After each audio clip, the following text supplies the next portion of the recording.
আজি অত্যাধুনিক প্ৰযুক্তিবিদ্যাৰে আজি অত্যাধুনিক এই ভৱনটো নিৰ্মাণ কৰা হৈছে। বিদ্যালয়খনৰ এটা দীৰ্ঘদিনীয়া সমস্যা আছিল, কি ক'ব?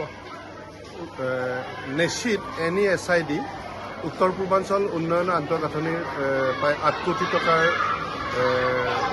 পুঁজিৰে এই বিদ্যালয় ভৱনটি যোৱা 14 মাহত নিৰ্মাণ কৰিছিল আৰু আজি অসমৰ মাননীয় মুখ্যমন্ত্ৰী মহোদয় শিক্ষামন্ত্ৰী ডক্টৰ অনুজ পেগু ডাঙৰীয়াই ভাৰ্চুৱেলি অসমৰ 760 কোটি টকাৰ প্ৰজেক্টৰ সৈতে যি বিদ্যালয়ৰ কিছুমানৰ আপোনাৰ ভৱন উন্মোচন আৰু কিছুমানৰ আধাৰশিলা প্ৰতিষ্ঠা এইখিনি কৰিছে আৰু আমি প্ৰথম পৰ্যায়ত আমি আমাৰ বিদ্যালয় ভৱন আজি উন্মোচন কৰিছোঁ। এই চাৰিদুৱাৰ উচ্চতৰ মাধ্যমিক বিদ্যালয় আছিল, পৰৱৰ্তী সময়ত নেভিল উচ্চতৰ মাধ্যমিক বিদ্যালয়।